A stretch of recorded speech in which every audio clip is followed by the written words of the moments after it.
Oliver Gerrish, the leader of the Thurrock Labour group. You've got a busy Saturday here in South Ockendon. So how's campaigning going? Yeah, I think we're going really well at the moment. I think in terms of the conversations that we're having with residents on the doorstep, talking about some of our key policies and talking about how we want to move on what's happening in Thurrock, I think there's been a really good response to our message.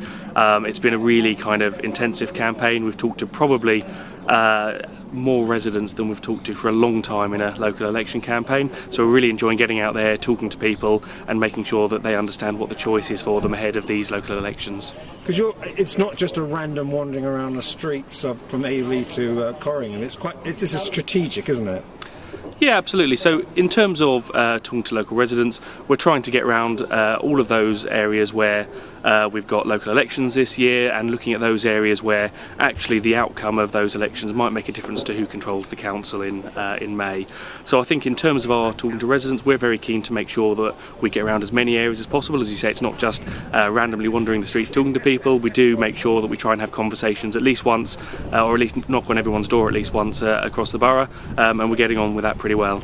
Is each ward, forgive my ignorance, but is each ward different? So if you're in the Garrison Estate or Bellis or Grays High Street or Corringham, whatever, are there just different issues or are there any common denominators? Yeah, I mean, I think we always say, looking at Thurrock, that it's amazing what level of diversity there is in Thurrock and how just 5 miles down the road you can be in a completely different type of area. But I think there are some really common themes in terms of what people are raising with us on the doorstep. So crime and the fear of crime is something that really has started to come up this year in a way that I haven't seen in many recent years. But also worry about litter and fly tipping in the streets, worry about Alsett Hospital and what will happen to the future of the services offered out of Alsett Hospital. So across the borough we're seeing some very similar themes in terms of the sorts of things that people are raising with us. You had a by-election a few weeks ago in Ockendon. Should you have won that? I think, I think we always accept the will of Thurrock residents when they're making their choice. I think, to come from a place where we were a poor third position in the previous elections and get to what was essentially a tied result was a really good performance for us and a really good level of progress for us, gaining around 11% in terms of our share of the vote. I think we always want to do better. Obviously really disappointing to lose that on the drawing of lots, but that's the system we've got and that's the system that we work with. In terms of how we kind of address that and move forward, I think we just have to up our game in terms of talking to more residents, getting our message out there and making sure that they know what it is that we want to do for the area. If anyone sits in the chamber and sees what the ruling Conservative group are saying, is there, as opposed to if you sit in Northamptonshire or Surrey or Essex or Harlow, is there some sort of economic miracle going on in Thurrock, or has the wool been pulled over people's eyes? Well, I think it's neither, really.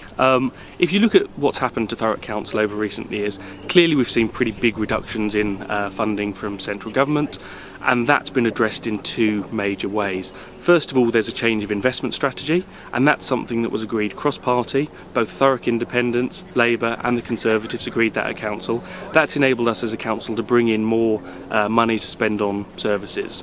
The other part then is council tax increases, and we've seen about 10% increases over the last 2 years. Some of that we opposed as the local Labour Party because we felt that was going too far. So there hasn't been a miracle. We're still in a precarious position in the medium to long term, although we have made a number of decisions as a local council that means that we are in a position of surplus over the next couple of years. Do you often look at it though and wonder who is running this council? Is it the officers or is it the members or is it a bit of both? Well, I think as with any organisation, there's always a number of groups that have an input into running. Clearly, for us, as the third largest party on the council at the moment, our role is to scrutinise and make sure that we highlight any areas of issue that we have with the direction of the council.